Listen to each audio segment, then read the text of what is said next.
We're going live. Looks like we're about to get started.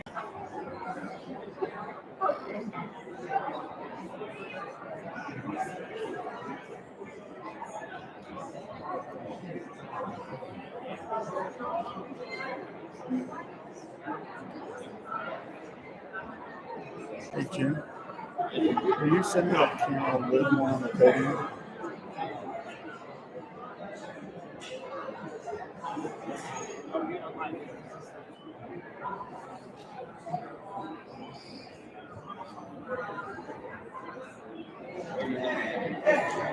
I took it off the screen because they were just milling about.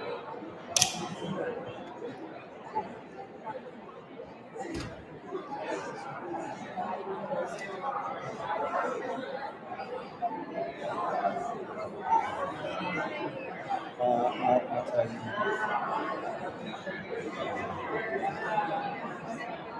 What?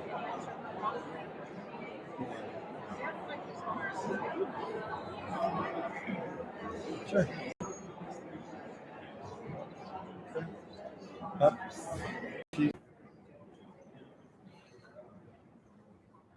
Tuesday evening greetings and welcome to your county executive's annual town hall meeting. Thank you, Barack, for hosting us. My name is Debbie Risper. I am the Director of Community Engagement, overseeing a dynamic group of leaders dedicated to serving you. We have Pete Christmas in District 7.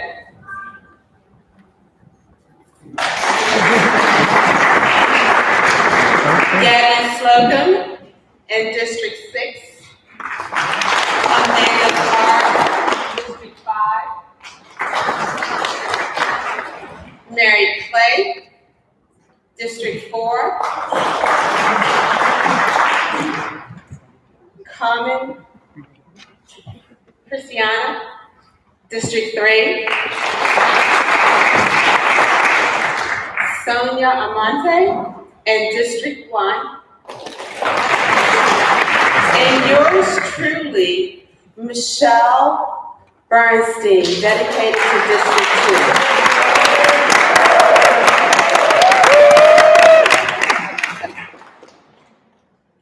After the CE's presentation, you will have an opportunity to have your voices heard. We're going to ask that you be respectful of the time that's allotted to us and the time that's provided by the vendor. I would like to turn it over to Barack, who has been our gracious host.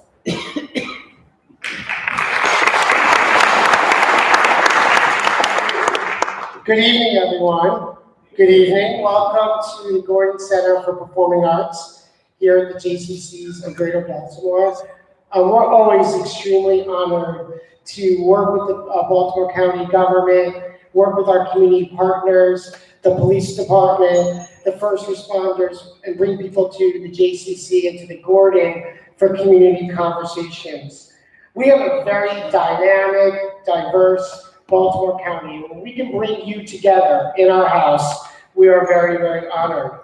Our Gordon Center for Performing Arts is a recipient of Baltimore County funding that has allowed us to really expand what we do here at the JCC, a dynamic season of artists that enhances the culture of Baltimore County.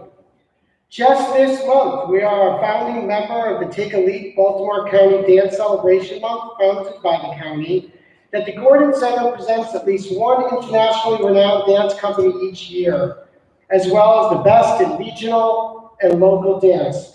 This is a 7-year partnership we have with the county to bring arts and culture not only to the Gordon Center, but we also work in conjunction with the Baltimore County Public Schools and Towson and Goucher University. To make a dynamic county happen like we have, we need to have leadership. I'm very honored that Debbie behind me is not only in such a leadership role for Baltimore County, but one of our most popular group X instructors at the JCC. And it's wonderful when we have people that have shared workings in both places. But what makes a county work as well as it does in Baltimore County is leadership. And I really want to first of all call out Izzy Patoka, who leads our District 2. Izzy, give Izzy a round of applause. I've been in my role now in my 8th year, and from my very beginning of coming into Baltimore County, Izzy has been a friend. He is a parent, he is a planner, and he is a true public servant who works with all levels of government to bring the people together to make our county in Baltimore a great place to live and work. And the one thing you'll always know about Izzy, he will hear you and he's ready to talk with you about anything that's on your mind. The other person I want to give a big shout out is to our county executive, Johnny O.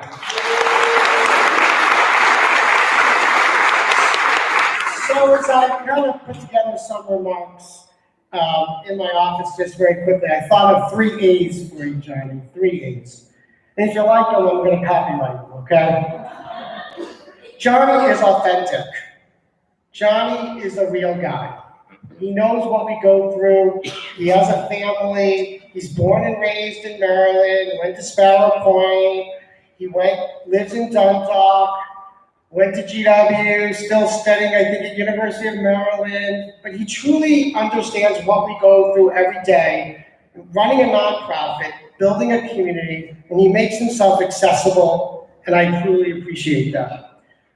Johnny's also available. Now, he is married, by the way, I just want to let you know. But he makes himself available. If I need something, or any of us need something, Johnny doesn't pass us off to people. He is available. He's available to you, he's available to us, and I want you to know that in a role with so much demands on him, to make himself that available is appreciated by our community. And lastly, he's authentic, he's available, and he's accessible. He's here this evening because he wants us to hear from him, and he wants to hear from all of you.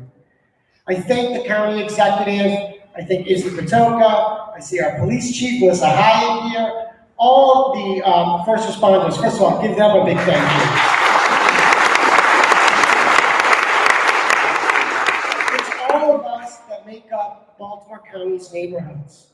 It's all of these leaders that are the champions that make this county such a great place to live, work, retire, raise a family, and enjoy life. Have a wonderful evening learning, sharing, and discussing at our JCC Gordon Center. Thank you for being with us.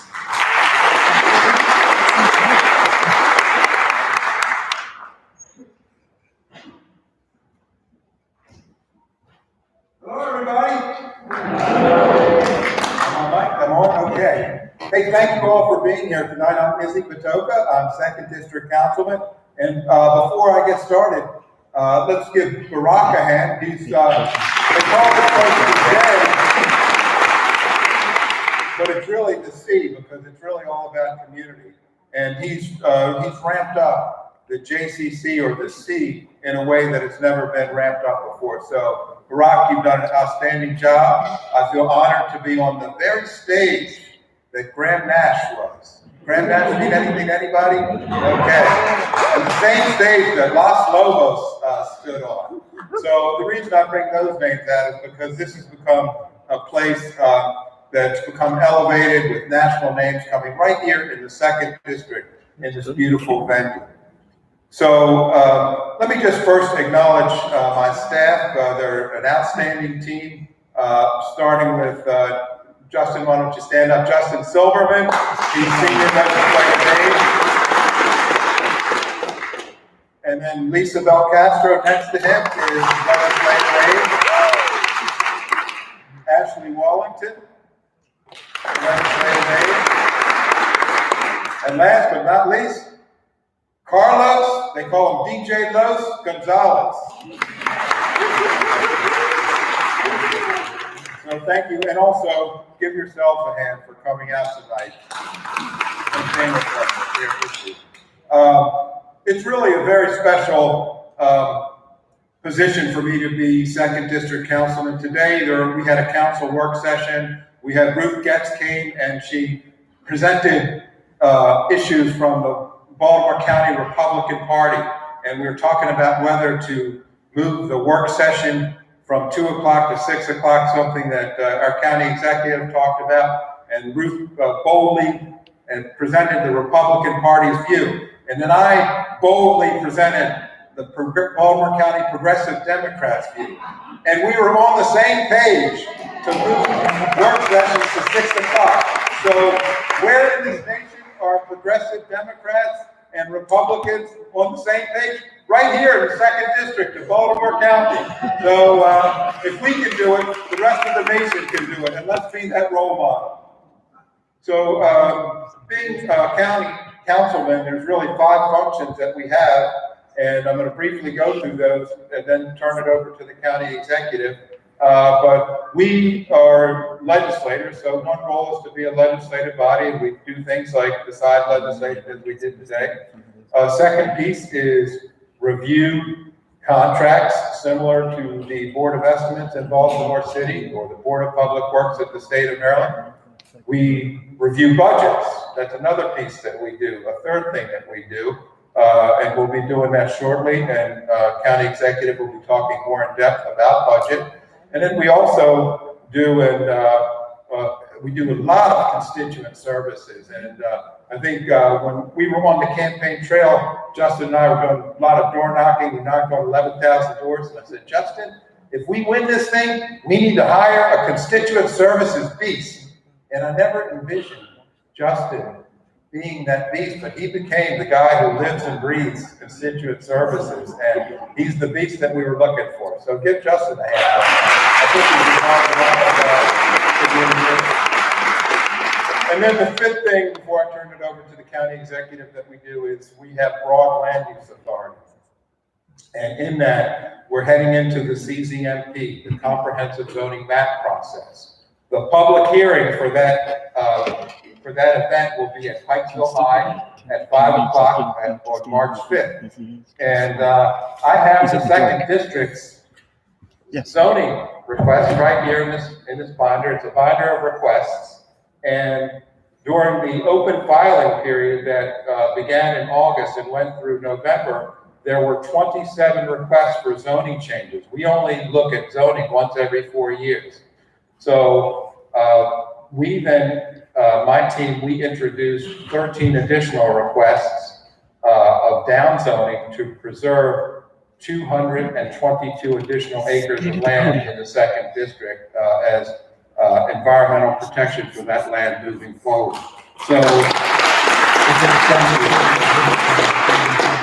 So we've got 40 requests altogether. All the details here, I brought it just in case anybody wants to look through the binder. But again, we'll be going through those in detail on March 5th, 5 o'clock at Pikesville High. And so we look forward to having in-depth discussion with the planning board. The planning staff will have made its recommendations. And then the planning board will want to hear from you.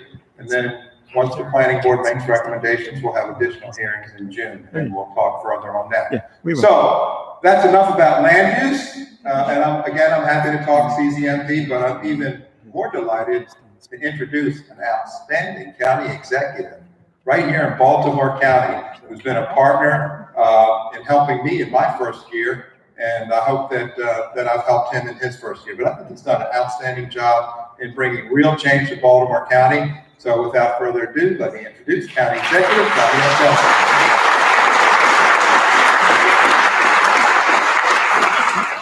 Well, it is an honor to be with all of you. Thank you, Councilman Otoka, for your partnership and your friendship on the council. Thanks for being a co-host tonight. We look forward to the exchange and the interaction. I want to recognize a few other elected officials who are here tonight. I know Councilman Julian Jones from District 4, Izzy's colleague on the council, is here, as well as your Senator Shelley Henneman, I believe, also just walked through the door. And I believe that Ryan Freed is also here representing Councilman Wade Catch from District 3. So I want to recognize some of your elected officials. Barack Herman, thank you and the Gordon Center for hosting us here. I had the pleasure of bringing my daughter last Sunday to watch the Snow Queen, little ballet from the Maryland Ballet Company. It was a wonderful experience. What a treasure we have here in Baltimore County. We are grateful for you. If If you are a department head in Baltimore County, if you could just stand and be recognized so the folks in the audience know that we have all of our department heads and their representatives here tonight. So thank you all for being here. We're trying something different this year in being more engaging and more connected. As you walked in, you saw that all of our departments had booths and our agencies had booths. So if you didn't have a chance to connect with our department heads and or their teams throughout the course of tonight, if you want to go and you have an issue that you want to have directly addressed, please feel free to go ahead out, talk to your agency, come back in, feel free to come and go. And when we get to questions and answers and your feedback, we'll have our department heads available for additional insight and more granular detail on the conversations we're having.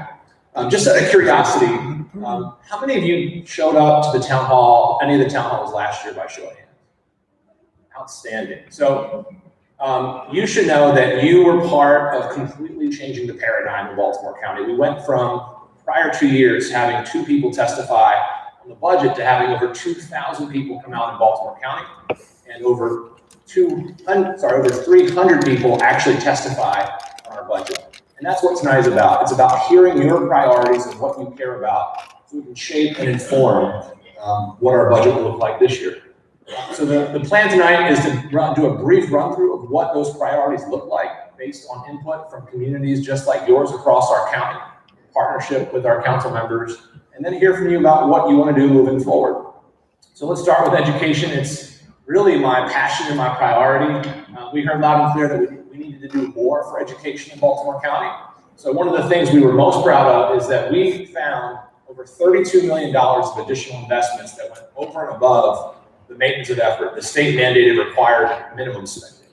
And what that meant in terms of practical implications, we actually hired over 100 new teachers. We gave our teacher raises. And in addition to those raises, we had more support personnel, ESOL teachers, counselors, psychologists. And we heard overwhelmingly the need in our schools. And we started to deliver in terms of getting where we needed to go. We know that what happens in the school building matters, but so too do the actual facilities. So we committed in our budget the first $15 million towards the planning and design for a brand new Lansdowne High School, which is both by overcrowding in terms of capacity and infrastructure issues, high on the list. We also found initial planning money also for a new Towson and Delaney High Schools, big issues moving forward. In addition to the high school challenges, we put forward in our budget $242 million in school construction. There was this program called Schools for Our Future. This local funding actually gets us ready to meet the needs of our elementary and middle schools as part of that program. And to finish it off, we're going to talk a little bit more about that later in the work that's happening in Annapolis and how we can get the job done and put that money to work. At the higher ed level, we actually expanded the College Promise program with our Community College of Baltimore County. We are allowing more of our young people to access higher education. We expanded not only the amount of time one could wait out of high school from 2 years to 5 years, but we also expanded the income eligibility, so many, many more of our young people are getting access to higher ed at CCBC. On transparency and accountability, this is something we talked about from the beginning, about making local government more open, accessible, and transparent. The first thing that we did in partnership with the county council was to create Baltimore County's first ever Office of Ethics and Accountability. We recently announced and confirmed Kelly Madigan. She's a former deputy state prosecutor. She's leading that office. We also passed laws that strengthen the rules that govern lobbying. So, for example, there's no more revolving door immediately out of government service in the executive branch. There's more posting online.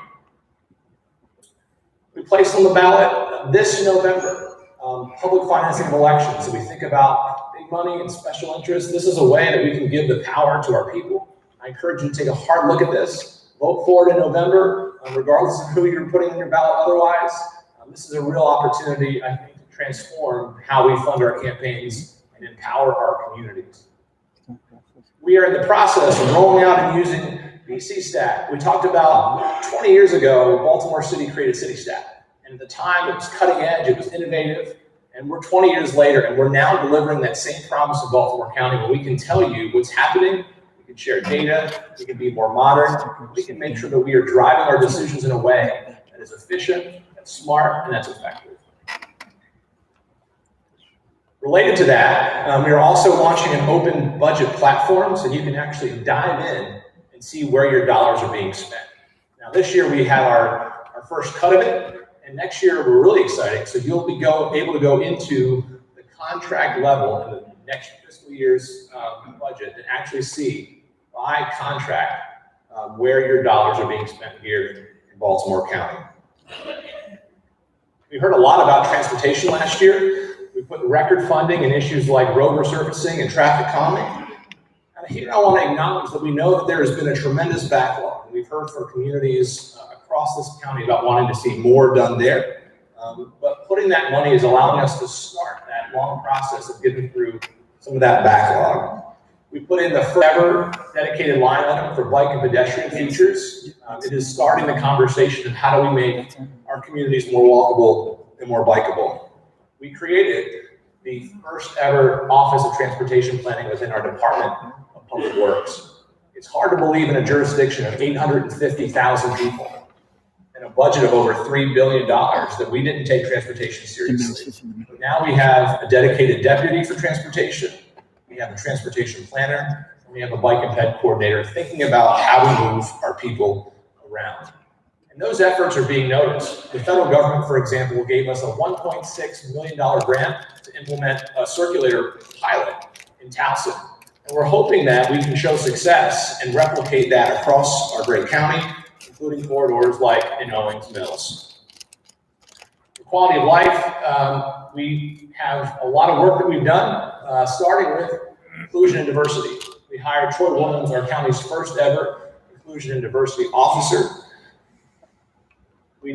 With him, we issued an executive order advancing equity and inclusion in Baltimore County, both creating an advisory council for employees as well as our community to make sure that we're applying that equity lens to all that we do. We hired Stacey Rogers, our county's first ever African-American female county administrative officer. Chief Melissa Hyatt is the county's first ever female police chief. Joanne Run is our county's first ever female fire chief. I read an interesting statistic in the Washington Post yesterday. There are 47 female fire chiefs in the country out of 29,000 fire chiefs. That's less than 0.2%. But our leaders are doing great work, and both Chief Run and Chief Hyatt are helping us tackle problems head on, including establishing a work group on equitable policing. We're looking at data to make sure that we are policing in an equitable fashion. On the sustainability front, we hired our county's sustainability officer, former Delegate Steve Lafferty, who's doing great work leveraging some of our funding to help communities prepare for the impact of climate change and flooding, pulling together our young people to have a youth climate working group, and generally advancing sustainability initiatives. We also believed in investing in our economy, and we're really excited about what we're doing to grow our business footprint. We created a real, robust, comprehensive tourism strategy for Baltimore County, and the dividends are paying off. We saw the first ever designation of an arts entertainment district in Baltimore County over in Catonsville this year, and we are pushing really hard. We just submitted our formal application to get the second ever Main Street designation for Reisterstown here in District 2. We also developed an anchor strategy where we are partnering with major anchors like Trade Point Atlantic and our institutions of higher education, Towson University, UMBC, to leverage the great work they're doing to create jobs and spin off into the community. So today, residents age 60 and over make up 25% of our county's population. So we are taking a strong approach to help our senior population. We launched with Laura Riley's leadership at the Department of Aging, an age-friendly Baltimore County initiative. And what that really is about is creating an intergenerational approach to things like housing, recreation, and other opportunities. And how do we keep this as a county that's thoughtful and robust moving forward? We hosted the first ever No Senior Eats Alone Day, trying to combat issues of social isolation that many of our seniors are facing serving over 2,000 meals at sites across Baltimore County. We invested in PAL centers, creating 2 new PAL centers in Baltimore County on the public safety front. We joined the Organized Crime Enforcement Task Force. It's OCDF, one of my favorite acronyms, where we brought together federal, state, and local partners to tackle violent crime across the Baltimore region. We also passed the SAFE Act, and Councilman Patoka talked about bipartisanship. When you think about in a day and a climate where people are so divided, we brought ourselves together to pass common sense legislation to keep stolen firearms off of our streets.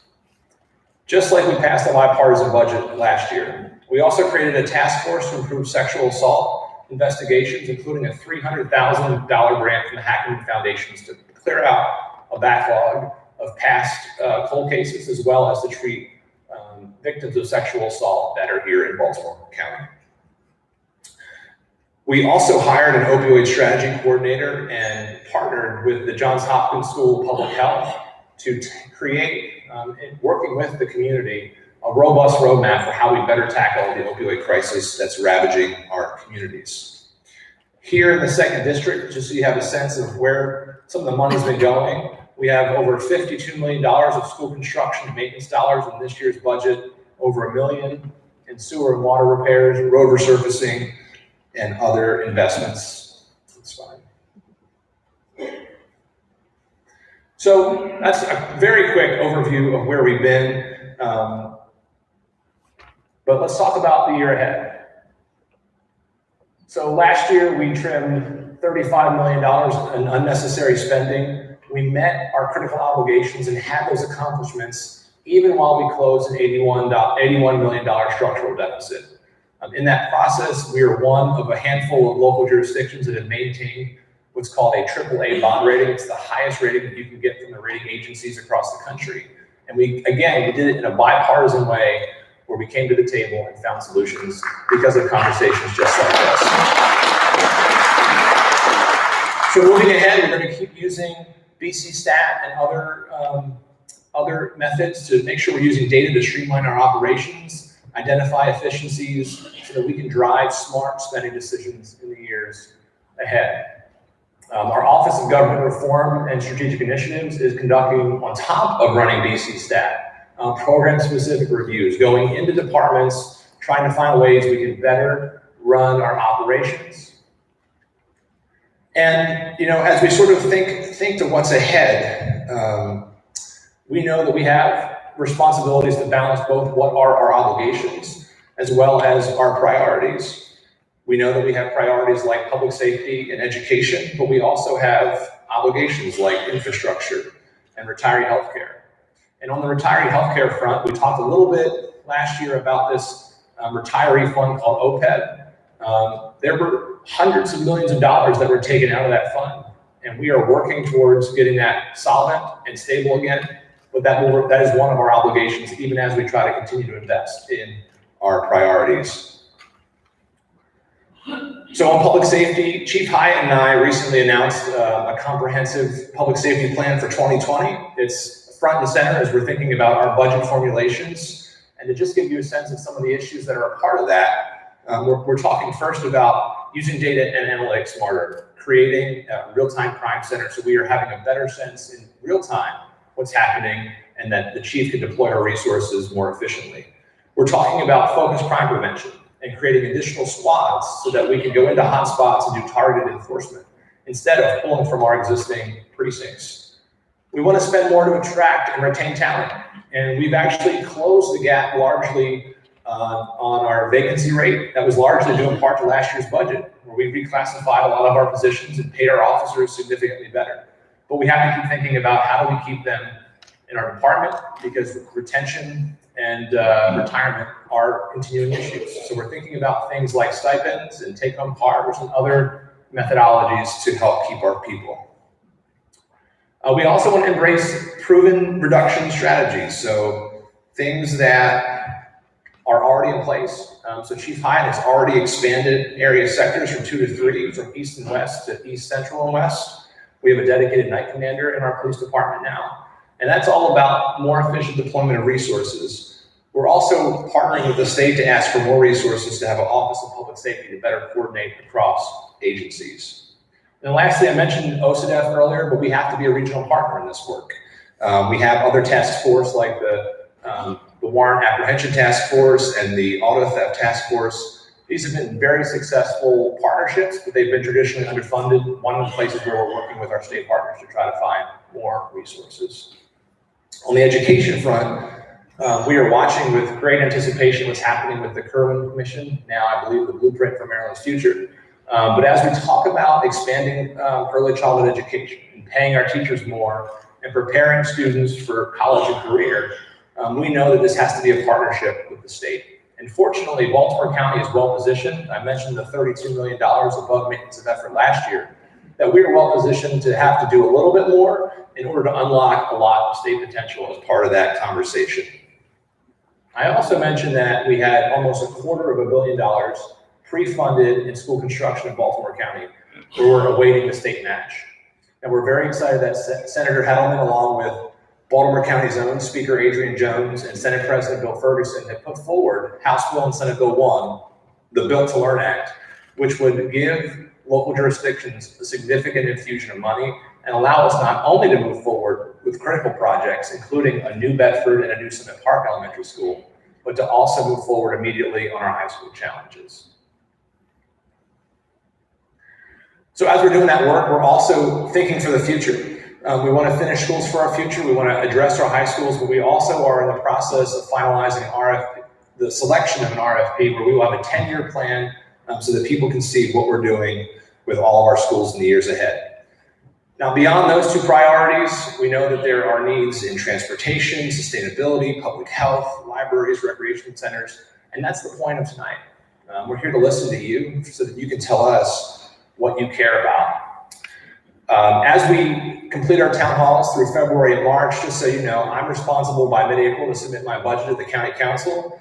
They will do their review and have one additional public hearing in the council chambers. And by May 21st, they're slated to finalize that budget. So this really is about hearing from you. My budget won't be complete and submitted until we hear from every single community. There will be opportunities for online input. Please reach out to Michelle Bernstein for any issues in the district, but also any follow-ups you have. Again, the floor is yours. I'm going to turn things back over to Debbie to give some ground rules and to have folks set up. But I'm going to invite Councilman Patoka to join me down front, but we're here to listen to you. Thank you again for the opportunity.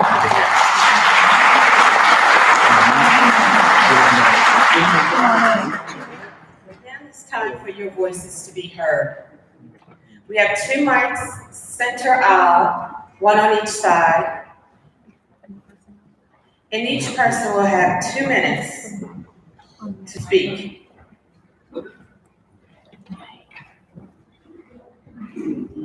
We ask that you be respectful of the time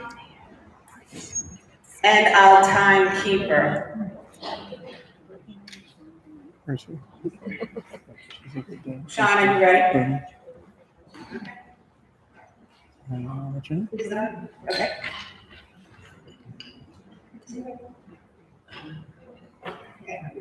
I speak for the trees, for they have no tongues. My name is Jean Andrews, and I'm a member of the board for the Reisterstown Improvement Association, as well as chairperson for the Franklin Woodland Trails revitalization efforts. There's a 10-acre piece of land in the heart of Reisterstown. It's a block from historic Main Street, surrounded by an elementary and middle school, small businesses, homes, and a public library. In the early 1970s, this was when the community came together to create a walking trail, a space for outdoor education, and a place that families could enjoy nature. Since then, the Franklin Woodland Trails has become neglected, overgrown, and ultimately used as a dumping ground. In the last year, our volunteers and community partners have donated over 500 hours to remove trash, all manner of debris, and invasive species, and spent a whole lot of time spreading mulch on the trails. We've been working hard to create a park for all people to enjoy, but we need your help. We've been working under the premise that this was part already of recreation parks because there's a sign saying that it is a However, this isn't the case. It's owned by It just looks better. the Board of Ed. What we'd like for you to do is facilitate the move from the Board of Ed to Recreation and Parks. This will help maintain the property for the community's future enjoyment. Most immediately, though, there are several scouts interested in making park improvements to the Franklin Woodland Trails as their Eagle Scout projects, This change will make it possible for them to get the needed permits required. Finally, I'd like to invite you, all of you, to come out to the Franklin Woodland Trails to see the exciting things happening and enjoy a pleasant walk in the woods. Thank you.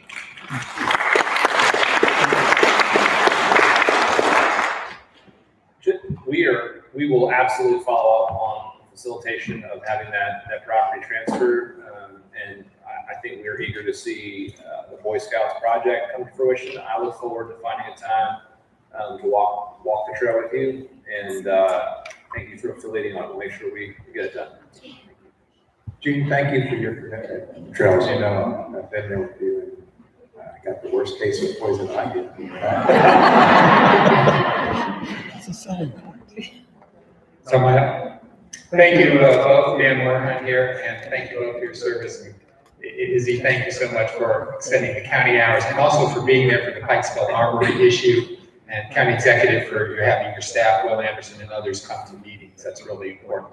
The 2 points I wanted to bring to your attention are ones that I brought to your attention a little bit in the past, but they fit very well with the items you just outlined. And one of them is, and it's a bit tedious, but bear with me, it's based on legislation. I was in the legislature, it passed unanimously.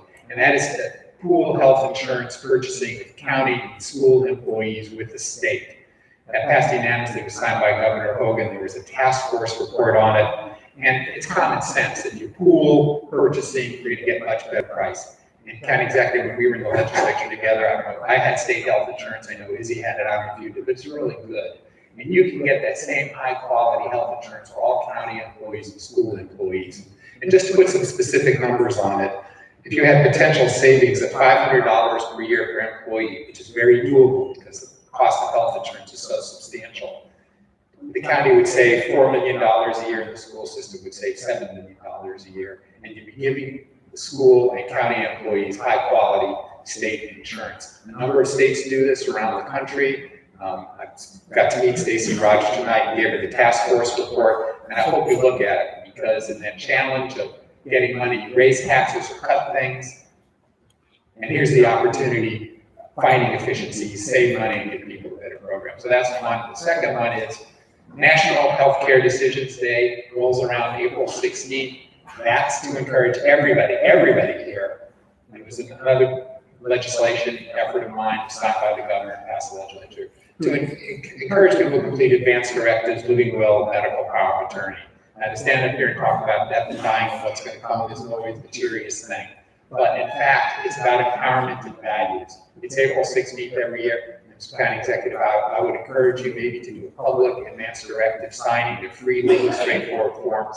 If I can just give you one example of across Wisconsin where they all combined everything together. They saved a lot of money. People were much more satisfied as they managed a difficult part of the life experience. So thank you for considering both of those. If you're on this one, I'd be interested. Okay. Thank you, Dan. I know that we're always looking for opportunities to be more efficient and save money while providing high quality services to our citizens as well as our employees. I'm going to turn to both either Stacy or Ed Blaze, our Director of Finance and Budget. I think the next opportunity we would have to actively explore that would be when the healthcare negotiations open up in another year or two in Baltimore County. But Stacy, I don't know if you or Ed wanted to add anything else to that. Good evening, everyone. Thank you. We do want to looking at the questions, and also we have the offering for you to have to look at it with respect to the current contract. And we are very interested in how we can be more efficient while ensuring that our current Get an extra step. all about there and Thank you. We will also have our communications team circle back with you about the potential promotion of the director day as well. Thank you so much. Thank you. Thank you, man.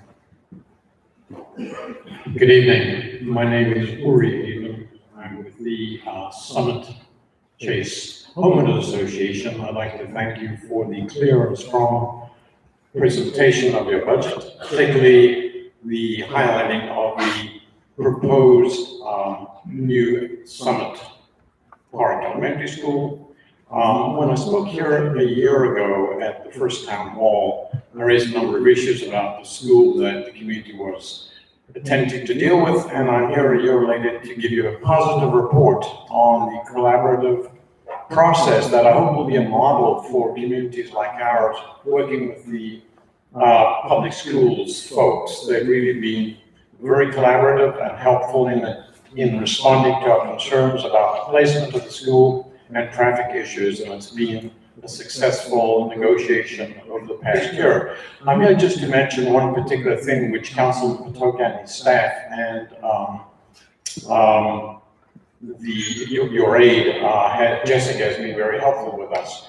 And that has to do with the repaving of Green Summit Road, the major road that accesses the school, which, of which our road comes, which accesses the school itself. There are two issues there. One is the restriping of a 4-lane road to a 3-lane road, which is a big deal safety-wise. It's due to be repaved at some point, but we'd like to advance that, even though the condition of the paving doesn't warrant it. There's a safety issue there currently, which your traffic staff are well aware of, and we just like to make the point that the sooner the better because of safety reasons. The other point has to do with the traffic circle instead of the stop sign at the Diana Road Green Summit intersection, again, which Councilman Patoka and his staff have been on top of. And we'd just like to urge that, again, the sooner it can be designed and constructed, the safer for the kids and the parents dropping their kids off at school. So thank you for your service and for your help, and we look forward to progress on these fronts. Thank you very much. Thanks. I'm Ned Worthington. I'm a District 2 constituent. Just wanted to say thanks for having this audience, first of all. It's wonderful. Councilman Patoka, your efforts at transparent government and public participation are very much appreciated, I think, by all of us. So same thing to you, Johnny. Thank you very much.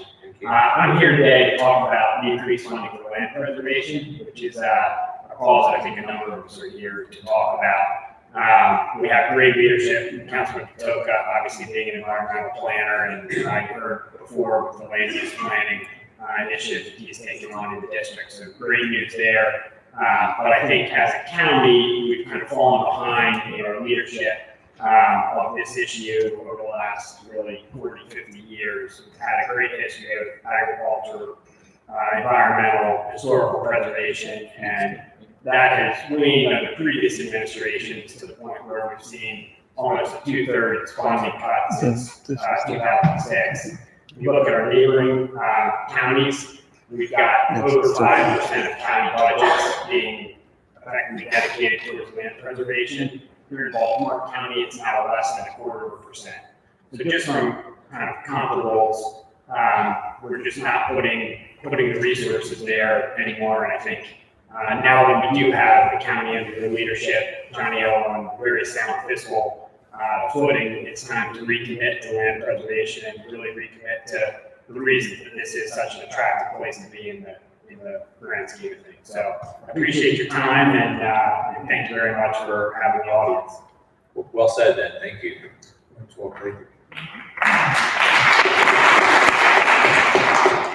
Good evening. My name is Richard Klein. I live in District 2. I'm also the president of Community and Environmental Defense Services. We help people all over the U.S. with a variety of issues that might affect the neighborhood or the environment. Unfortunately, one of those is gas stations, and that's what I'd like to talk to you about tonight.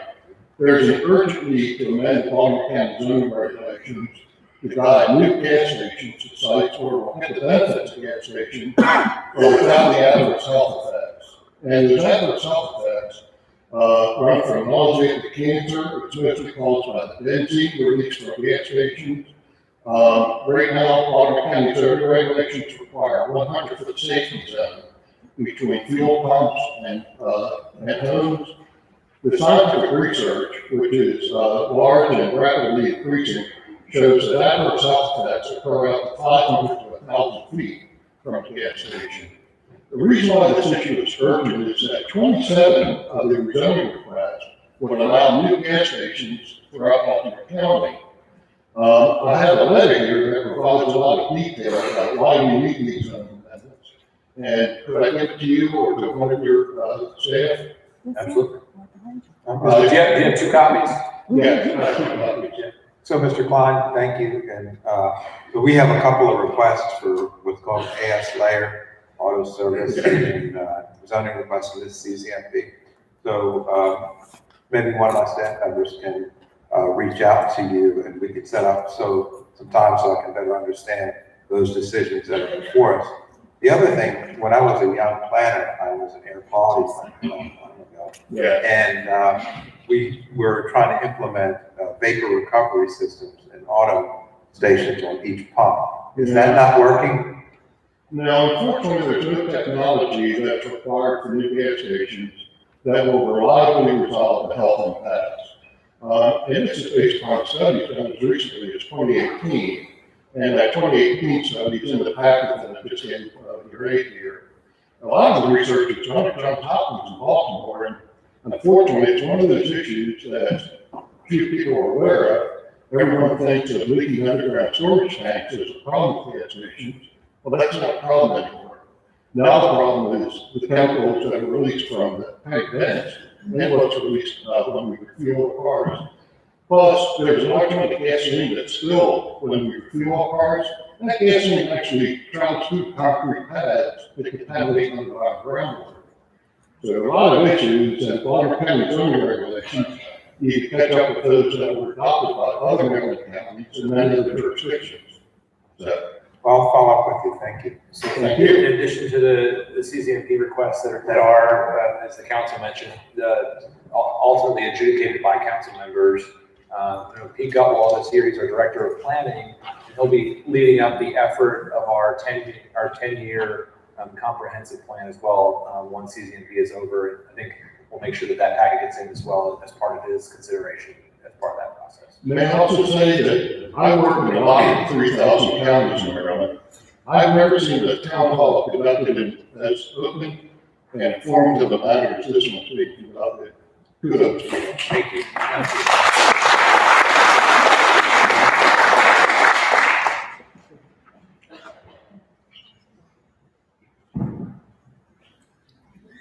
Good evening. Neither Howard Neal or Mel Mintz could make it this evening, but I'm Barry Williams, board member of 1,000 Friends of Pikesville Incorporated.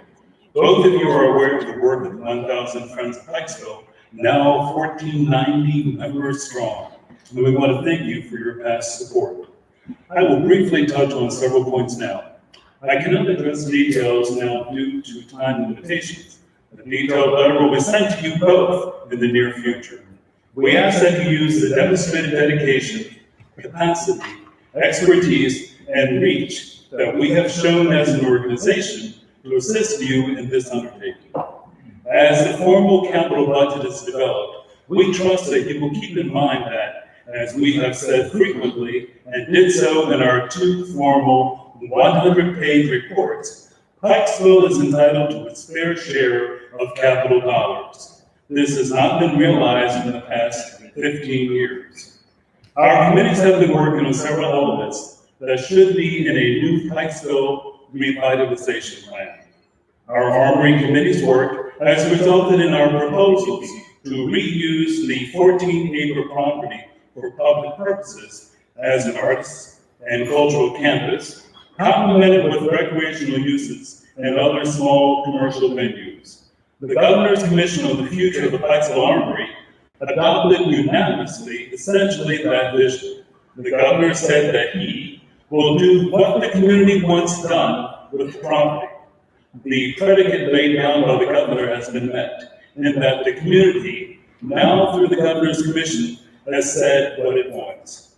We thank our councilman for his active participation and the Governor's Commission, and for saying repeatedly that you wanted to develop the Armory with a bold vision.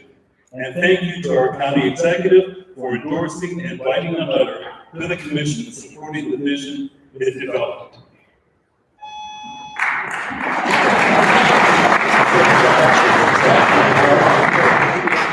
Barry, it was really good to hear your voice.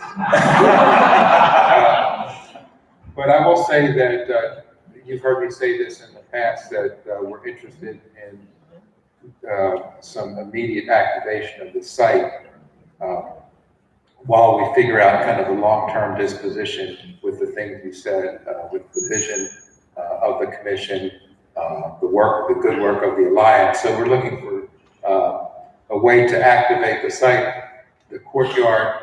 And so I've called General Gowan in the military department and had discussions with him.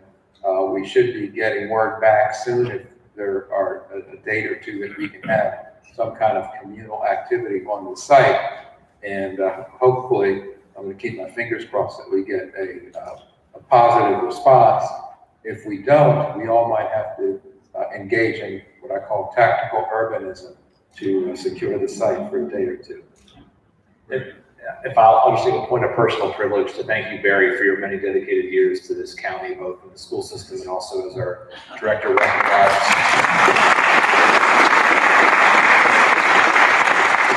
I will also introduce our most recently appointed, your predecessor, who has very big shoes to fill. Rosalind Johnson is with us today. But I want to thank you for your advocacy as well for it. We've been in close partnership with the councilman.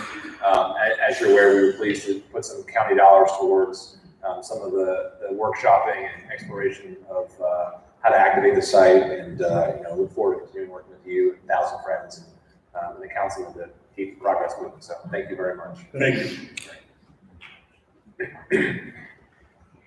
Evening. My name is Herb Weiss. I'm the president of the Reisterstown Improvement Association. To echo some previous speakers, I'd like to thank you for this event and for the spirit of openness that you've shown since taking office. It starts from the top. All of the departments have been very good at sending people out to Reisterstown to listen to us and to help us with our issues. So thanks for that.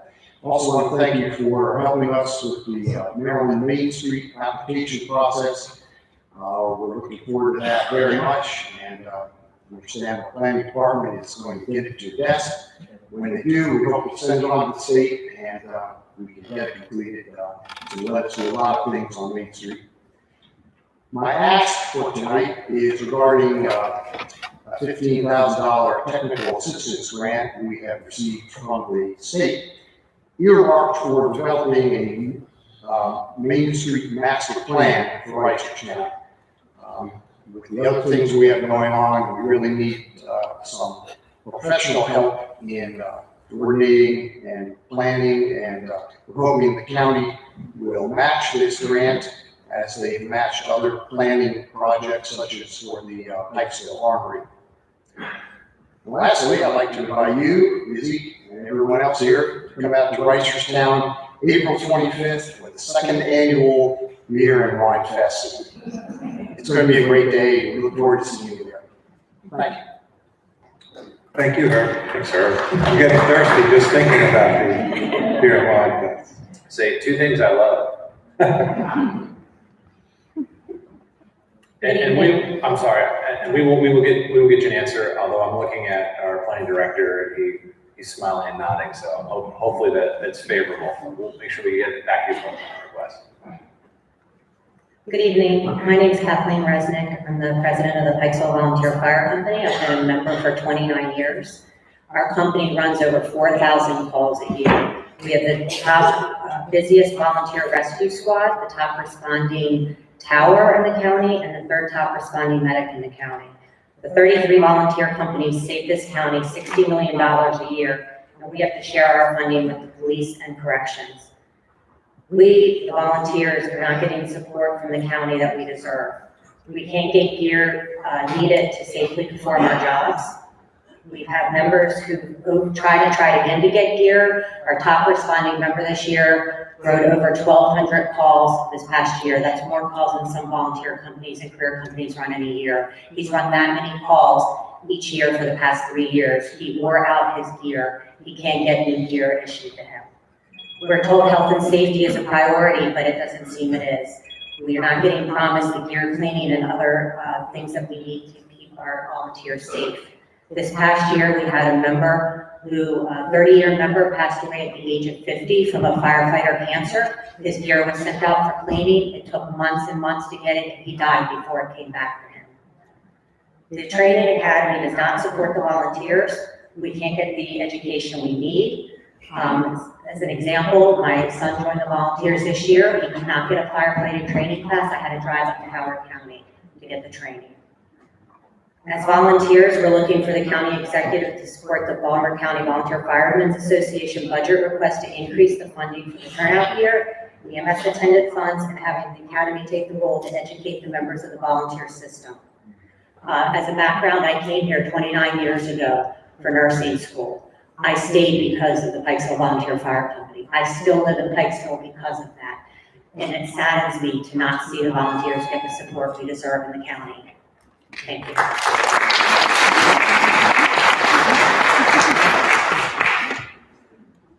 Kathleen, thank you. Thank you for your service. And we will make sure that I know working with Chief Rund and our budget team, we'll make sure that request is looked at very closely as part of our budget process this year. Thank you for raising those issues.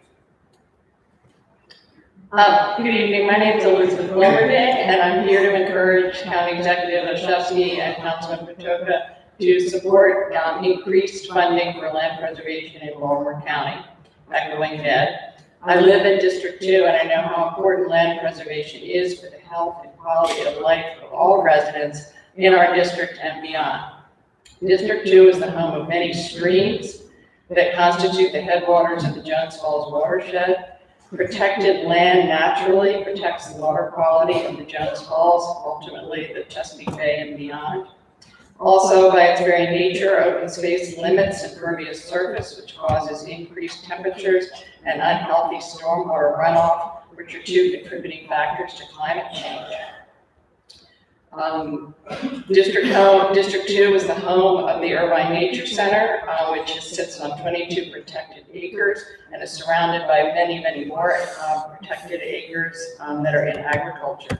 These precious parcels of land with their flora and fauna provide physical and psychological benefits for our whole community. And indeed, not only us, but for many other people. So many families from the city come here to bike, to go to the nature center, to go to the fall corn maze. People yearn to be out and about in nature. Let's give them more opportunity to do so. Baltimore County devotes far less of its capital budget to land preservation than do surrounding counties. And yet, land preservation is the #1 greenest tool to keep us and future generations healthy. It's not just a buzzword. Land preservation saves farms to grow food, it saves fields to clean air, it saves forests to keep our water potable. Let's be a leader in the greening of Baltimore County. And I'd like to say there are other people who are in support of land preservation. In the interest of everyone's time, that are all going to speak, but we wonder if everybody stood who's in support of increased funding for land preservation. Thank you very much. Just so we can have it counted as if you were a speaker. If you wanted to be counted as a speaker on behalf of Land Pres and Ag Pres, why don't we just have someone up there take a count on our team so that we can. I can't Thomas up there, but Amanda or someone can just get a count and put it as part of the. We'll count it as.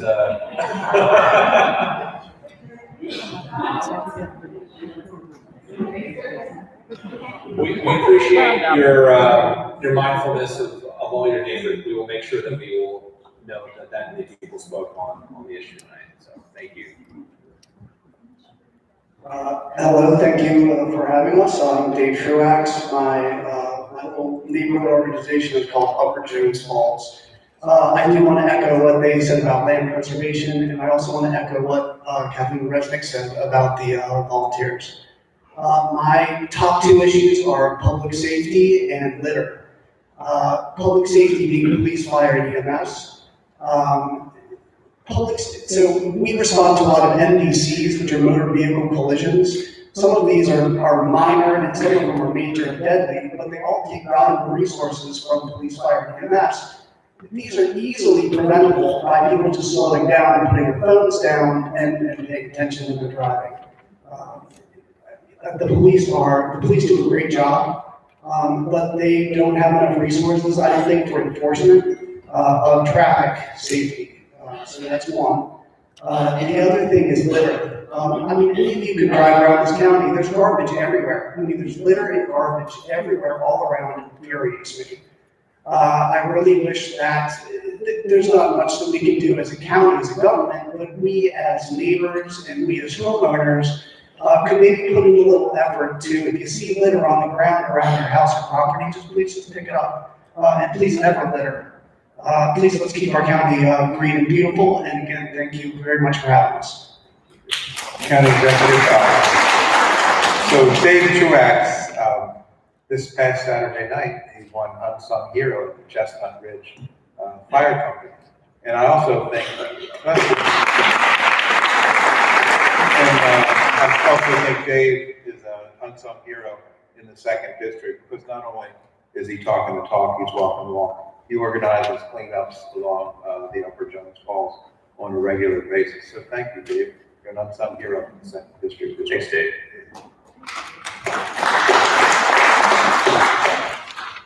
Good evening, Mr. O. Good evening. Mrs. White. My name is Susan Sugler. I want to talk about sanctuary law. You see, my husband, Kennedy Sugler, was killed by changing a tire on the 795 on the 16th of February 2019. The 20-year-old young man who struck my husband was never arrested.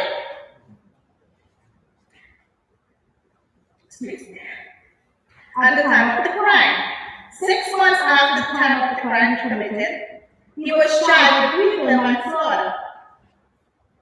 The young man was never asked his immigration status. I investigated and found out he is an illegal immigrant. He had 6 months free. Today, there's a bench warrant out for his arrest. He did not show up for his hearing because of the sanctuary law. Now, on that day, I just didn't lose my husband. I lost the sole provider in the house. He was my husband of 32 years, 3 children. Now, when he's a black boy committing a crime out here, you guys locking them up. 3.6 months. Why you allow this guy to commit? Now, he was changing a tire on the passenger side of the truck. He was in the middle of the road on the highway. This guy was using the shoulder for his own personal lane. When he came on my husband was spooked. He was already, three love marks was loose. He tossed him up in the air and rolled over him. He just hit it. He slaughtered him. Life changed for me. All this budget talk and life changed. I lost my income. I had to find insurance a different way. I had lots of bills to pay. The guy didn't own the car because he had 4 speeding tickets, so he put it on his father's name. I want to know what you could undo about the sanctuary law. I lost everything because of the sanctuary law. Every time I called the officers, did you know he was an illegal immigrant? No, ma'am, I didn't ask that question. I don't even know what country he's from, so I could go look for him myself. I need help, and you in charge to help. It's a Baltimore County law that you could undo. So first of all, ma'am, I'm very sorry for your loss. I can't even imagine. No, you can't. You're right. You can't. My whole life changed. Mr. Easy, no, man, he met me a couple times. He also cleaned streets. You didn't have to ask him. I'm from the Charlie Homeowners Association, and he was my whole family, very active members. Mr. Easy can tell you that. So I can't speak to why there was a lag between the arrest and, but I'm happy to let the chief to chime in for a second. But what I can tell you is I don't suspect that our policies would have changed, because I know that once they are in custody, that if anyone is in custody, if we're in our jail system, we actually do communicate with federal immigration about anyone who is not in the country legally. What our policies don't do is we don't have our police officers arrest people simply for their immigration status, and we also we do not keep people beyond their court-ordered detainer. But I can let the chief speak to some more detail. Potentially, it might help. Thanks, sir. First of all, absolutely, our hearts go out to you for your loss. In terms of the actual investigation of that entire incident, I'm sure you know that Maryland State Police are still in the process of investigating that.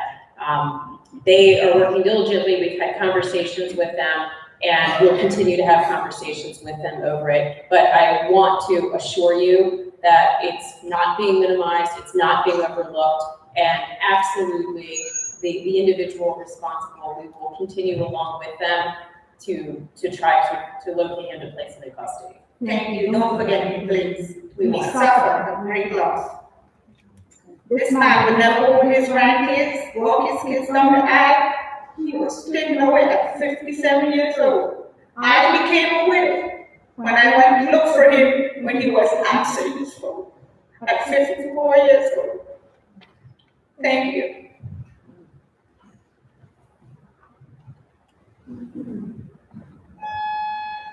Before we begin, I just wanted to take a moment to express my condolences as well to this lady. Very painful story to listen to.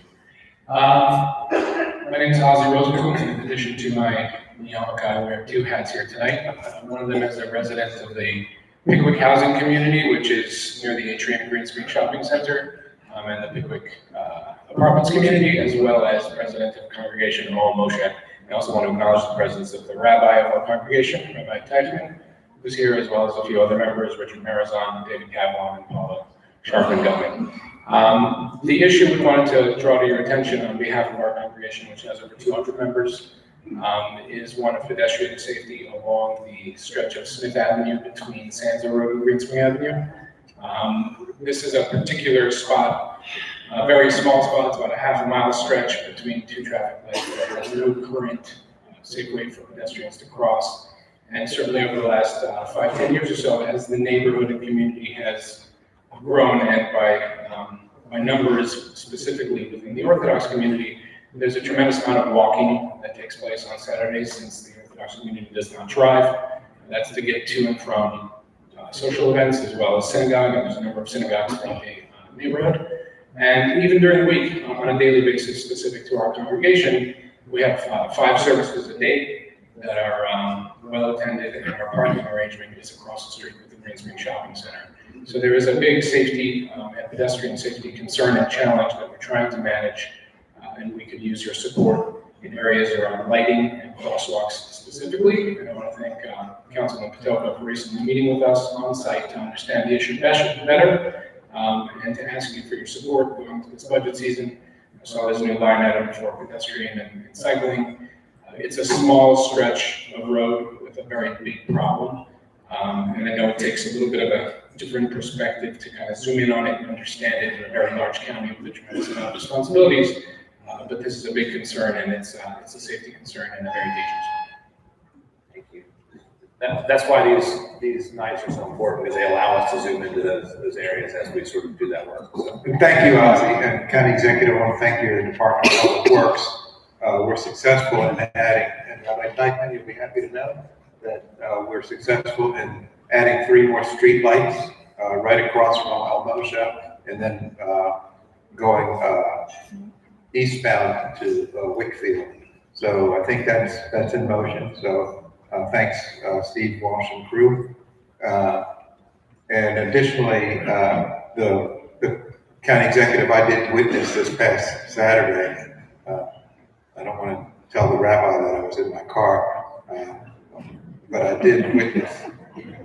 You're saving lives. That it was a very, very unsafe situation at Sanzo and Smith. And I think that it's something that we want to remedy before it's a tragic situation. And so I would say if we're able to elevate that, also when we do pedestrian counts in that community, the Orthodox community, that we do them on Saturday as opposed to a weekday, because we're going to get more accurate counts in terms of pedestrian activity. Sure. So thanks, Ozzy. Thank you both. Thanks, Rabbi, thanks, Rabbi. Forgive me. Good evening. My name is Gail Enzer from Reisterstown. I think all of us here this evening want to express sympathy to our sister and her family for this terrible tragedy. 50 years ago, my father, a farmer, rented several farms in the Owings Mills area. One field just a few hundred feet from where we are sitting now. A large farm on Dulfield Road and a large field on Lyons Mill Road. Others up on Berryman's Lane. Now, 50 years later, most of those farms are in housing developments, townhouses, and shopping areas. The trees surrounding those fields are mostly gone also. These houses, our houses, apartments, driveways, roads, parking areas, large warehouses, and shopping malls have hard, impervious surfaces that do not absorb water. Last summer, one afternoon, I was driving in Garrison Forest, near here, during a rainstorm. It was raining very hard, so hard, I could hardly see to drive. I had to pull onto a large side road and stop because it was impossible to see and the water was beginning to flood. We have always had thunderstorms in the spring and summer, and they will continue. My point is that the many impermeable surfaces now covering much of the land means that the rainwater cannot be absorbed into the ground. The drinking water in metropolitan Baltimore City and Baltimore County is provided by reservoirs in Baltimore County. To maintain sufficient water supply for domestic and industrial use, we must preserve what we have and limit impervious surfaces and support regeneration of vegetative growth. I ask the council members, our county executive, and residents here to support efforts to maintain water quality right here close to our homes, and the water which ultimately flows into the Chesapeake Bay to maintain water quality throughout the state. We can preserve open spaces around streams to grow trees. We can limit impervious surfaces. We can increase our budget for land preservation. In the past, we had up to $6 million each year for agricultural preservation. In the last few years, it has been down to $2 million. Most farmers wish to participate in the agricultural land preservation program, but the funding of this has been limited. Citizens can also remember to vote on their November ballots for bond issues for agricultural preservation, in addition to the general budget. I've been serving on the Agricultural Preservation Committee, and last year we had over 38 applications, and only 6 to 8 are going to be accepted. It's a cost share program with the state, but by not participating more, the county is sort of leaving money on the table. Thank you very much. A good reminder that the program is open again, though I suspect that until we are able to do something about our funding, we may have the same challenges and limitations. Hi, I'm Ruth Goldstein, president of Friends of Pikesville Library, a member of 1,000 Friends of Pikesville, and a member of the Armory Advisory Committee. I do see quite a few familiar faces here tonight who attend the Pikesville Speaker Series. As president of the Friends of Pikesville Library, I coordinate the Pikesville Speaker Series, which draws standing room only crowds. For the last 2 out of the last 3 weeks, we had full houses. That means between 100 and 110 people for each event. Most events we draw between 75 and 100 people. We're at capacity. We put on 25 to 30 events each year. I've been told that our branch has an astounding 1,000 people per day passing through our doors, and we're bursting out of our facility and our parking lot. We need a new, modern, technologically advanced facility to meet the 21st century needs of our patrons. I do not speak for the BCPL administration, but I feel that I've learned enough about our community to speak to you on behalf of the people who come to the Pikesville branch every day. Please bring some of those tourism dollars to Pikesville. Consider seriously moving the Pikesville branch and the senior center to the new redeveloped Armory as an anchor for a premier cultural arts campus that will revitalize our community and become a regional destination. 1,000 Friends of Pikesville has a comprehensive plan that addresses redevelopment of the Pikesville commercial corridor, including the library and state police property if the library were removed, a pedestrian wall between the library and the Giant, and the Armory itself that will generate income and preserve our history. I'm almost done. Speaking for myself, I also hope that you will consider the long-term disposition of Suburban Club so that it is not carved up piecemeal. Our desire is to preserve as much green space as possible, which is part of the master plan, and while still having guiding smart commercial development along the perimeters, if that's the will of the county and the people and the property owners, that complement the Armory redevelopment and provide needed recreational resources for the community. Thank you.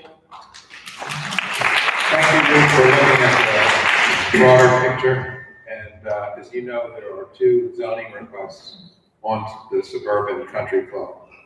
One that develops the 18-acre parcel, and then another that downzones all 140 acres. And so I think we'll hear more about that at the March 5th public hearing on the CCMP.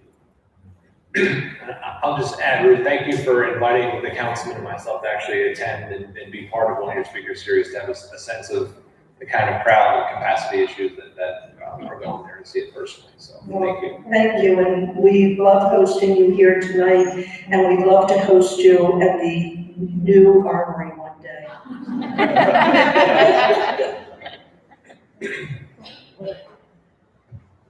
Hello, my name is Eleanor Oziel. I'm a resident of Baltimore County. I live right on Smith Avenue near Pikesville High School.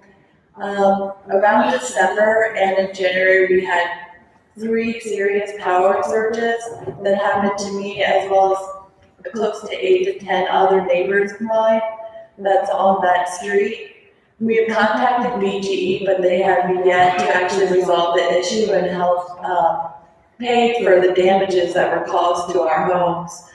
A lot of live sparks, power fuses, as well as breakers broke in several homes, and a bunch of our electrical equipment damaged. So I want to kind of touch base on not just safety, but transparency with BGE, as we know that BGE is a conglomerate, and for them to do their own investigation for such an issue that could happen to not just me, but anybody in Baltimore County and surrounding areas, because they're the only electrical and gas company to provide for everybody, just like Fios and Comcast is for internet, service providers. So I want to kind of see what you can do to actually get BGE to remedy this situation, as well as future ones, as well as have like an independent task force to hold BGE accountable and be transparent and honest with its residents, instead of constantly lie to us and make us pay for things that is actually they're at fault for. So that's why I'm here today, for all of the people in Baltimore County that have dealt with this and that want safe, a safe home with energy provided to them without, dangerous situations like this happening. Thank you. I'm going to ask our Rockstar Outreach Coordinator, Michelle Bernstein, if you guys can sync up before you leave. We are happy to pull in, if you're having a difficulty, we'll pull BG in to make sure that they are being responsive to your request. Thank you so much. And we have a great contact with BG&E, Irv McDaniel. And if you've talked to Irv and it hasn't been resolved, we can help advocate for you. And then there's a higher level, which is the Public Service Commission, because BG&E they do have some reporting responsibility to the Public Service Commission. I think we'd be happy to advocate for you there as well. Thank you so much. Thank you. Oh, no, there's Irv McDaniel. Talk about responsive government.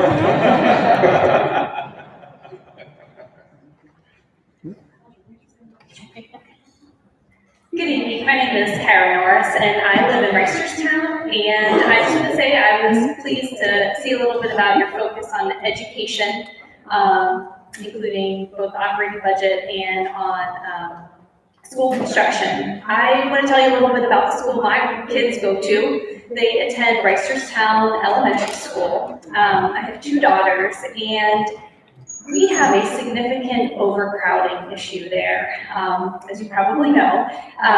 The school was built for 450 students. Last time I checked in with the principal, there were 567 students in the school. So we're at a capacity of about 126%. The projection is that by 2025, we're going to have 623 students. And we're busting at the seams and need a little help with finding space. One of the ways that they have found space is with portable classrooms, which is meant to be a temporary solution. I can tell you that one of the teachers has been in one of those classrooms for 13 years, and she inherited the classroom from her predecessor. There are 4 specialized classes in there, and all of the 5th grade students have class in those portable classrooms.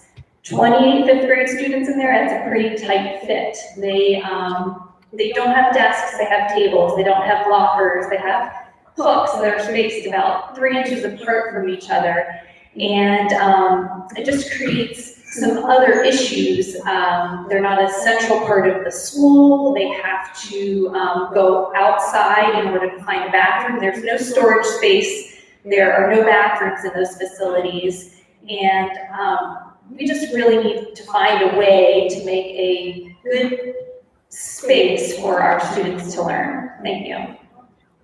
Thank you. I will tell you, before I was lucky enough to be county executive, I was one of those teachers who inherited what they tried to spin as a learning cottage, which were just trailers.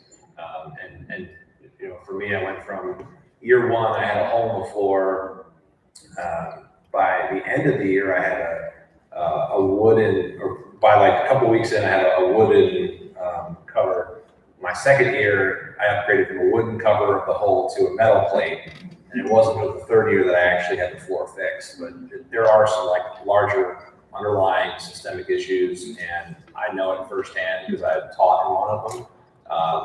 Part of why we wanted to do this 10-year capital plan that's going to be done this year is because we need to have this comprehensive look at all our schools, including over at Reisterstown Elementary School. How old are your daughters? I have one in 2nd grade and one in 5th grade, so 8 and 11. County Executive, it's my understanding that Reisterstown Elementary was in the queue before you and I came into office, and somehow got taken out of the queue. So I'm hoping that we can get it back into the queue, along with Millbrook Elementary as well. Thank you. Thank you. Good evening. My name is Barry Silverman, and I am the Executive Director of the Pikesville Communities Corporation, a coalition of 17 homeowner associations representing over 2,700 households in this district. We're all aware that among other community conservation areas around the Beltway, Pikesville has suffered substantial neglect from prior officials. Now is your opportunity to right these wrongs with funding consideration for the following.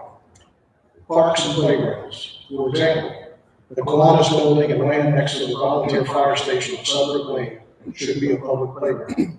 Along those same lines is the property currently sought by St. Mark's on the Hill Church, proposed to be upzoned for what is represented as affordable housing and allows for construction of multi-story buildings on the north side of Old Court Road, diagonally opposite the Walgreens. In light of the opposition we are receiving, we would ask to have the county purchase the property, which is about 2 acres, and use it to provide a park and/or playground. The public would benefit, and the church would have a contiguous playground area, as well as the much-needed proceeds from the sale. Another issue for funding includes the Suburban Club. We have been in communication with the Suburban Club regarding its CZMP request for high-density residential zoning and business local zoning. One alternative we have presented to Suburban is to pursue construction of a high-density residential and commercial area on the northwest corner of its property that fronts on Sudbrook Lane behind the state police building that fronts on Racerstown Road. We understand that Suburban is taking this idea to its membership to discuss feasibility. Third and final issue where funds should be sought involves sidewalks and the need for walkable communities. We have identified Park Heights Avenue along portions of Blue Ridge Cemetery and up to Hooks Lane as needing sidewalks. Additionally, portions of Stevenson Road, just north of the intersection of Park Heights, Old Court, and Stevenson, need sidewalks as well. Thank you for your consideration. Thank you. Thank you.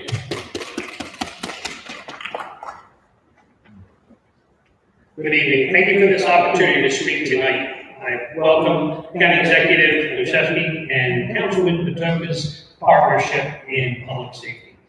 My name is John Spiga, and I represent the Baltimore County Professional Firefighters and Paramedics Association. I'm here before you today to request some additional funding and give you a little bit of history behind the Baltimore County Fire Department's budget. Our current budget is $1.105 million, less than 1% increase over 2019. Since 2014, the fire department budget has been increased by less than 2% per year. As the county executive stated earlier, we have 830,000 plus residents currently in Baltimore County, and we cover almost 600 square miles of area. The fire department operates at a cost of $120 per person. Surrounding jurisdictions, the big five that we like to call it, pay over $200 per person. Baltimore County Fire Department has been operating and doing much more with less for far too many years.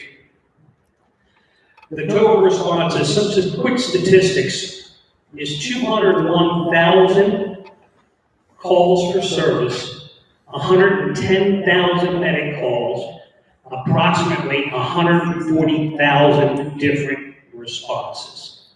That's just the career side. We currently operate 4 medic units on a Monday through Friday from 7 a.m. to 11 p.m. service, and 6 medics Monday through Friday from 7 a.m. to 5 p.m. There's 0 additional medic units available on Friday after 11 p.m. and through Monday, 7 a.m.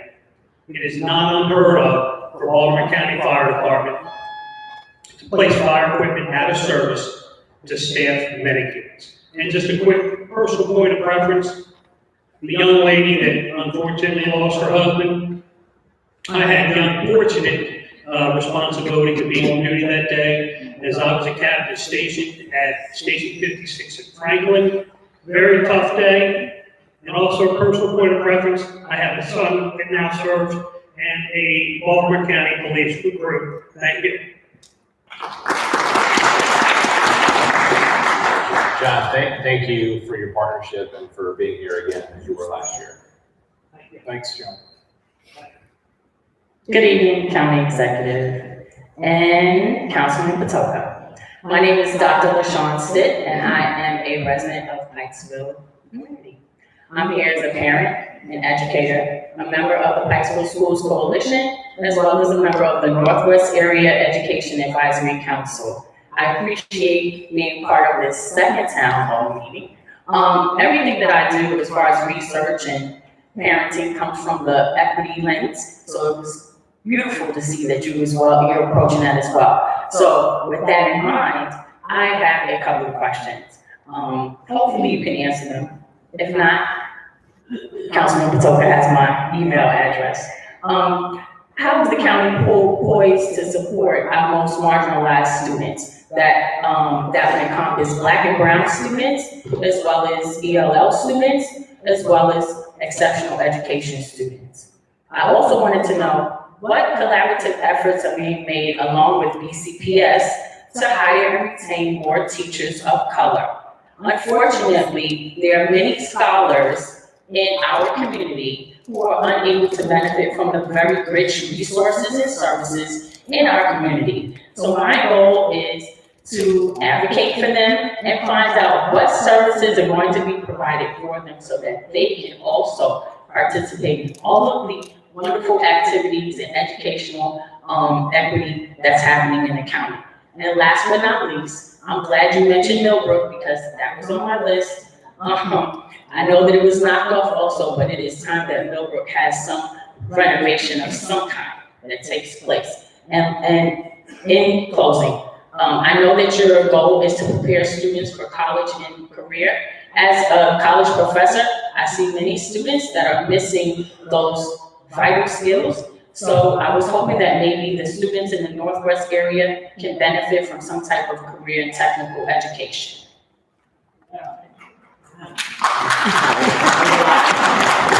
you for that and for your advocacy. I will tell you that we mentioned the Kerwin blueprint legislation. That's why I'm actually slated to go down on President's Day and testify in support of it.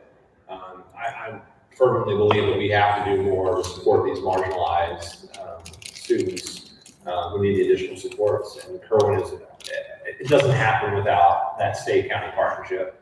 And it's everything from additional ESOL teachers to the guidance counselors and social workers, the teachers themselves, but also doing it in a way that we have differentiated staffing so that we're looking at, not taking away anything from our current schools, but going into areas of high need and putting additional resources on top of what is, frankly, to date, been more of a we're going to just put an equal amount of teachers across the county, but recognizing that some of our students need additional supports to thrive and be successful. Also say that both the county executive and I both are been supporters of the recommendations of the Kerwin Commission. Also, we have a new senator, Senator Edelman, who is been a strong educational advocate, so we're delighted to have her in a position where she can help move those recommendations forward. Thank you. Thank you. Before the next speaker, just very quickly, we do have a deadline to be out of the building, so if you're not already in line, I'd ask that you please share your concerns with a member of the staff, either during, outside in the hall, or after, so that we can make sure that we wrap up and get out of the building on time. Thank you. So, good evening. Thank you, County Executive and Councilman. I wish I had known I was going to have an opportunity to speak. I would have prepared something very eloquent, but I couldn't pass on this opportunity. My name's Frida Ferguson, and I'm a relatively new resident of Baltimore County. We sold a very large brownstone in the city. We were delighted to move to Pikesville. We moved to this adorable neighborhood, the Valley Brook Neighborhood Association, which we absolutely love. It's an older neighborhood that was built in the 60s. A lot of the residents have been there 20, 30 plus years. It's an older neighborhood, but it's very well maintained. One of the things that saddened me was that a lot of the roads are deteriorating. Even the road that I'm on, I mean, they're down to almost where they're at a level of gravel. And we decided to start canvassing the neighborhood to find out, if the neighbors were aware that, what could be done, and a lot of the neighbors had said that the roads hadn't been paved in like 20 years. And these are folks, long-time residents, who said they can't remember the last time these roads had been paved. So, two questions. One, I want to ensure that our neighborhood is always up for consideration. I know that, with the funds and so forth, but I want to make sure that our neighborhood is always included for consideration of road resurfacing. And two, we are excited about the prospects of having the county executive come out and tour our lovely neighborhood, hopefully in the spring. So we're hoping that that's going to be realized this spring in 2020. Thank you. Thank you. Valley a great neighborhood. What street do you live on? I live on Amherst. Oh, sure. Yeah, I'm on Amherst Circle. I always appreciate invitations, and we always try to work them in, so our staff will follow up with you on that, and I can assure you that you are absolutely always going to be considered for our resurfacing.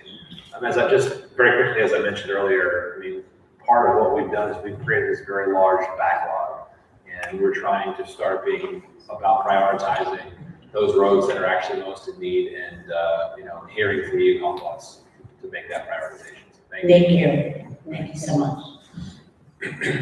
Hi, I'm Buddy Burns. I'm president of the Pikesville Farm Community Association, and I've lived on the same piece of property for 57 years.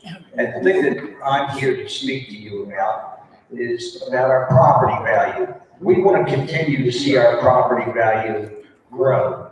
And we have, unfortunately, in the neighborhood, some people who must not be in that vein. They have uncontrolled dogs barking constantly, illegal fences that are put up, raising chickens on these properties. Now, I don't know if anybody knows about chickens, but they stink. The one person has a cooking grill on his front lawn, snow blower, and a lawnmower. I've been to the county about this, and I've asked, and supposedly we had two cases that were open.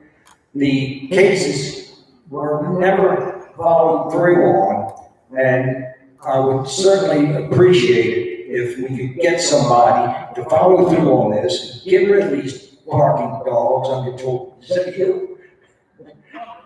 Anyway, he's not the one who didn't follow up. He's the one who will make sure things are followed up. Yeah. Okay. So that our property values can continue to grow. People don't want to live in a neighborhood when it's destroyed like this. And it's just through the ignorance of a few that can cause a great deal of problems in the neighborhood. So, I've spoken to you about this before, and Justin, I've spoken to you about this, so I would like for you, please, to follow through. Yeah, so buddy, I'm gonna have Mike Malinoff, he's our director of permits and inspections. His department includes the code enforcement functions that connect with you before you go, so maybe if you guys wanna find some space so you can read your information. And I'll tell you that he is also helping to lead, we're actually convening a code enforcement work group where we have all the council members have put forth a representative to bring all these issues to bear. And we will be coming forward both with policy recommendations as well as budget recommendations in addition to these town halls as to how we can make sure we're most responsive to those concerns that have been raised. But thank you for sharing. Thank you very much. Thank you, next week. Really appreciate it. Thanks, buddy. Good evening, my name is Jay Garcia. I live in Rangeley. I actually live in the city near the county line. As we all know, borders are permeable, and what happens in the county does affect residents of the city. And in particular, I'm here to express concern about the proposed gas station at the Royal Farms in the corner of Smith Avenue and Pimlico. A lot of the people here are speaking in different contexts about environmental issues, health concerns, safety issues, congestion issues. All of those issues are implicated by this proposal. And I might remind everyone that it wasn't that long ago, I think it was 3 or 4 years ago, there was a major gas leak at a Royal Farm Station right here in Baltimore. All of these concerns are implicated by the proposal. It would affect the surrounding neighborhoods, particularly it would affect the Labavich Shoal, which is right next door to the Royal Farms. I attend, many of my neighbors attend, and there's a definite concern about congestion and safety at that corner. So I think this is a proposal that requires scrutiny. I know there's a zoning process that's required, but I would urge both of you, if you can, to the extent you can, to preserve our safety, preserve our health, preserve the character of the neighborhood by doing what you can to make sure that this proposal does not become a reality. Thank you very much. Thanks, Jay. It's good to see you. And I would just be sure to show up March 5th at Pikesville High at 5 o'clock. Pete Gutwald, the planning director, probably heard what you said. And they'll be making the initial recommendations and forwarding them to council. Thank you, I appreciate it. And unrelated, thank you for those comments. I think you're spot on about the regional approach. I neglected to mention earlier on, and instead of waiting to the end, just wanted to put a plug in for the census that's coming up. If you could help us spread the word about the importance of that, we are so dependent upon those federal and state resources, and making sure that both we are counted and we count our families and friends.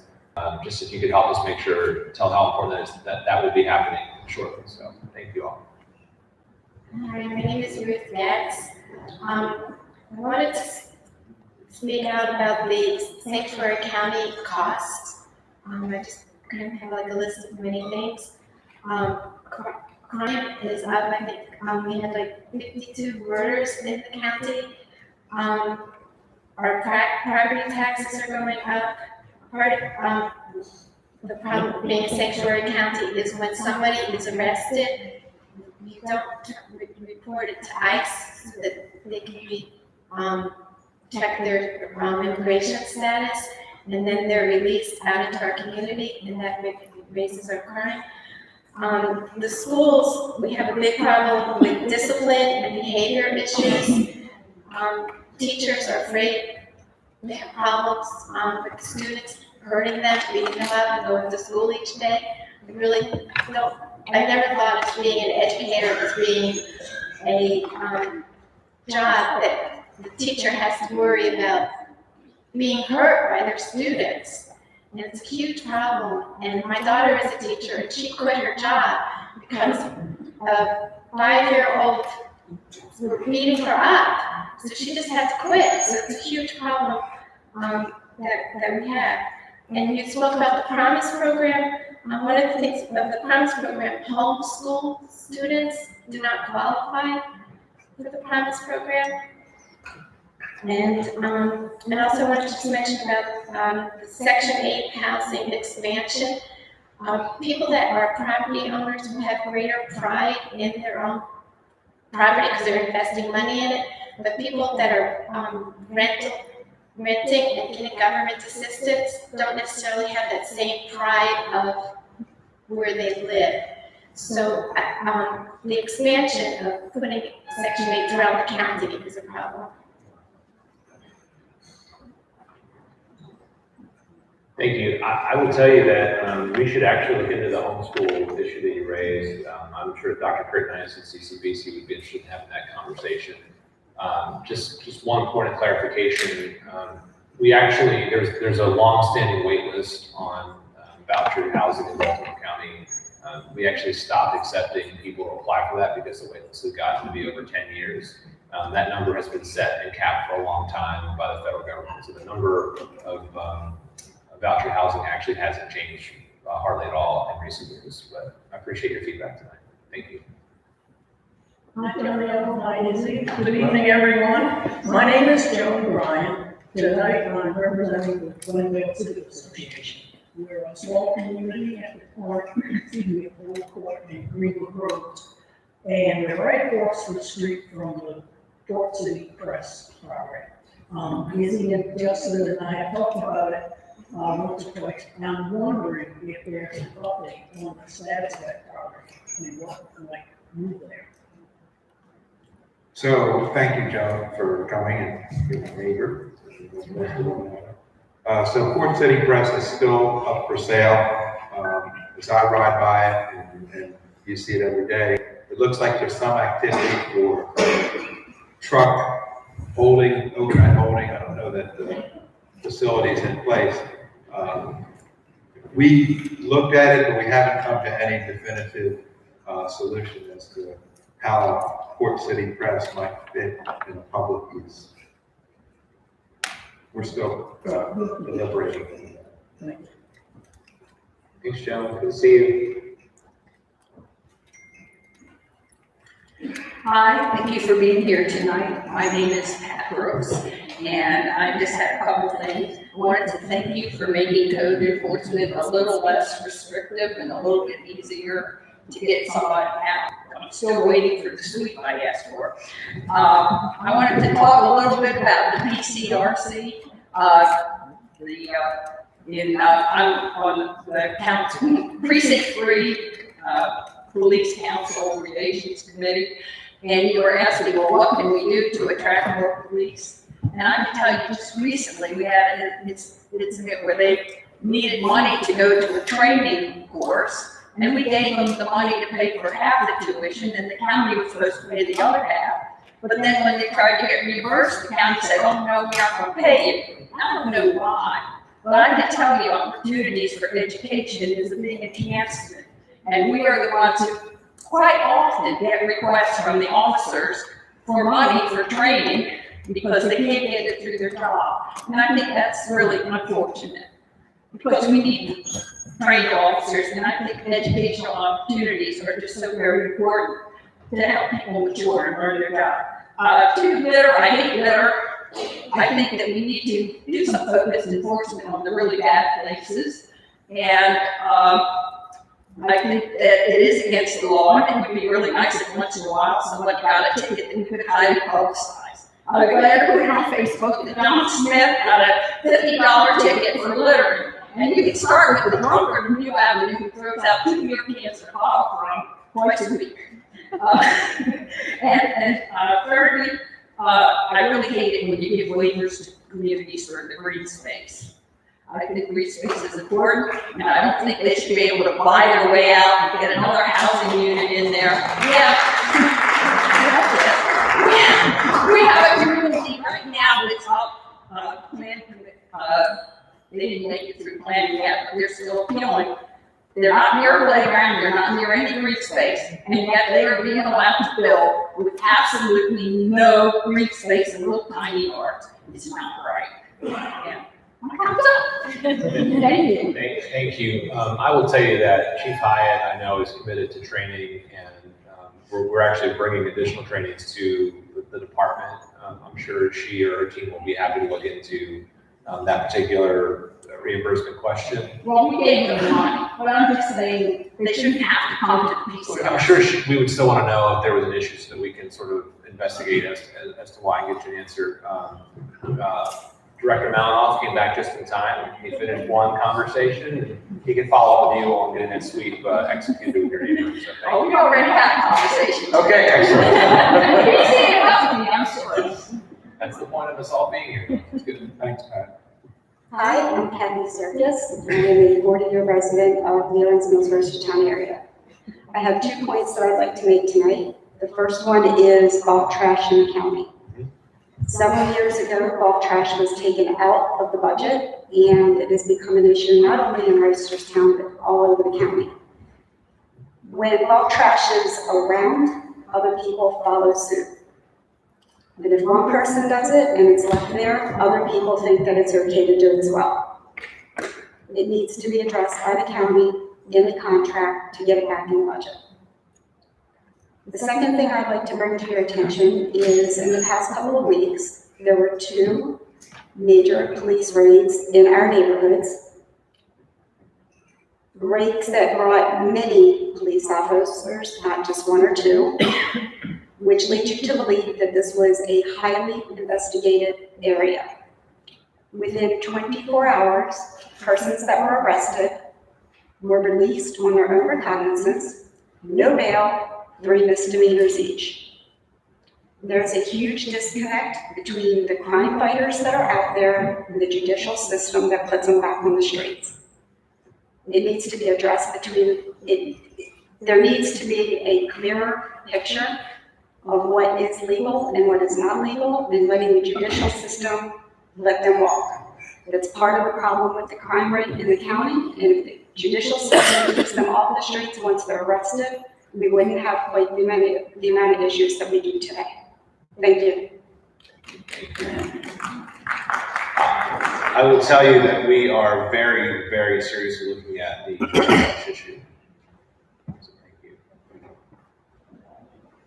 Hi, my name is Louis. We are on the corner of Smith and Pimlico Road in the county. Great Spring and Pimlico in the morning and in the afternoon during rush hours are really congested. The traffic is backed up all the way from Great Spring to Pimlico, and all four corners, even going back east and west, shoppers. It's really, really hectic. The two quarters of Great Spring really have to be looked at. I've had Public Works come down. They've agreed something has to be done. Basically the problem is most people are trying to go down Smith Avenue and make a right on Great Spring to go to 695. And that has caused a tremendous problem because they're always cutting in. The law is that you need 11 feet per lane. At one point, coming south of 695, there's a divider where a left turn and you can go straight. Great Spring and Smith have to be looked at again because it's possible to make an 11-foot space where more turning has to be done. Public Works really has to come down and they change the timing of the signal, but really is not helping. There's a tremendous amount of backup there. And community residents they're frustrated. I'm one of them. I can't even get out of my driveway sometimes in the morning. That's really what I want to talk about. Thank you. We're talking again, Great Spring, Smith, Pimlico Road. It's very congested in the morning and the afternoons. Yeah, so Councilman Patoka hears you, I hear you, and Steve Walsh, the Director of Public Works, is actually here. So if you guys want to just take down, make sure you get your information, and I'll have his team come back out.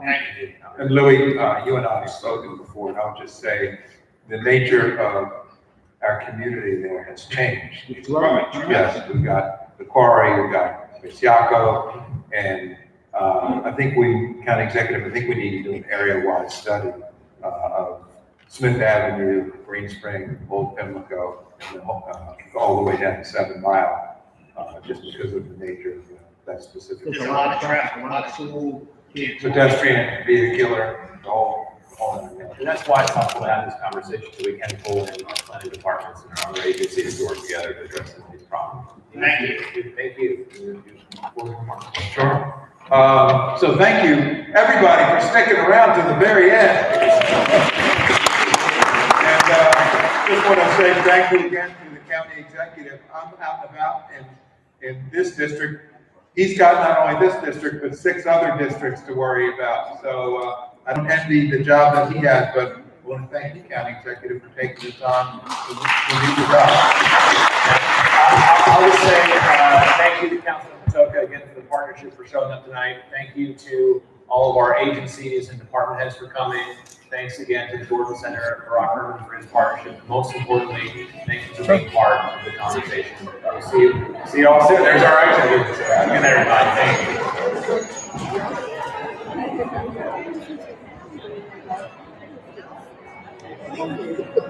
you.